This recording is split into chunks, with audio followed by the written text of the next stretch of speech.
ক্যানিং পূর্বে শওকত মোল্লা তিনি কিন্তু বলেছিলেন আমি আইএসএফের নেতা পীরজাদা নওশাদ সিদ্দিকীকে কিন্তু ঢুকতে দেব না। আর সোনপুর বাজার থেকে আইএসএফের নেতা পীরজাদা নওশাদ সিদ্দিকী তিনি বলেছিলেন যে আমি ক্যানিং এ ঢুকবো, পারলে আপনি আটকে দেখান।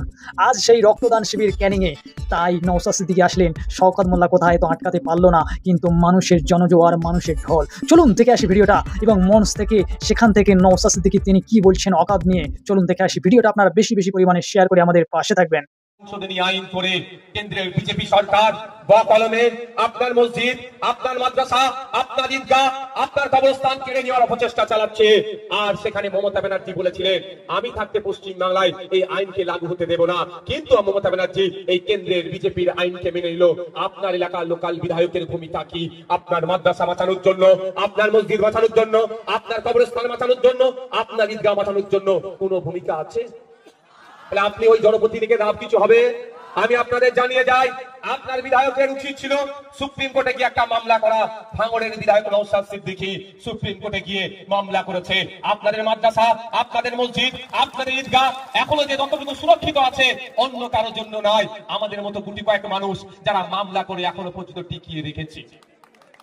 মাথায় থাকবে তো নাকি? না ভুলে যাবে? আপনাদের বলে রাখি, কেন্দ্র সরকার কেন এই আইনটা করেছে? মুসলমানদের সম্পত্তি কেড়ে নেওয়ার জন্য শুধু নাকি? না, শুধু এক ঢিলে একাধিক পাখি মারছে। শুধু মুসলমানদের সম্পত্তি কাড়ার লক্ষ্য নয়, ওই যে ভ্যালুয়েবল প্রপার্টি গুলো যখন এই যে পুরাতন শহর আছে, কলকাতা, মুম্বাই, বেঙ্গালোর, গুজরাট, দিল্লি, হরিয়ানা, সারা ভারতবর্ষে যত পুরাতন শহর আছে খোঁজ নিয়ে দেখুন, 10টা যদি মোস্ট ভ্যালুয়েবল প্রপার্টি থাকে তার মধ্যে 2-4টে ওয়াকফের প্রপার্টি আছে। ওই প্রপার্টি গুলো এখন মোদিজির বন্ধুর নজর পড়েছে, শিল্পপতিদের নজর পড়েছে।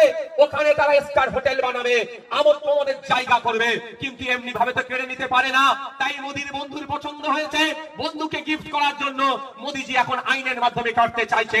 কিন্তু এই কাড়াটা শুধু মুসলমানদের আঘাত দিচ্ছে না, ইন্ডিয়ান এভিডেন্স অ্যাক্ট থেকে শুরু করে বিভিন্ন আইনকে আঘাত দিচ্ছে, সংবিধানের একাধিক ধারাতে আঘাত দিচ্ছে। তাই আমরা সংবিধান প্রেমী মানুষেরা সংবিধানকে প্রোটেক্ট করার জন্য, রক্ষা করার জন্য এর যেমন প্রতিবাদ করছি, কিন্তু আমরা আগামী দিনেও দেখছি আজকে এরা ওয়াকফের সম্পত্তি লুট করছে, কালকে এরা গুরুদুয়ারা সম্পত্তি লুট করবে, পরশুদিন এরা জাহেরখানের সম্পত্তি লুট করবে, তারপরের দিন এরা গরম খানের সম্পত্তি লুট করবে, তারপরের দিন এরা গির্জার সম্পত্তি লুট করবে, এরপরে তারা হিন্দু সমাজের ধর্মীয় সম্পত্তিগুলোকে, এই মন্দিরের দেবীর নামে সম্পত্তিগুলোকে লুট করার চেষ্টা করবে।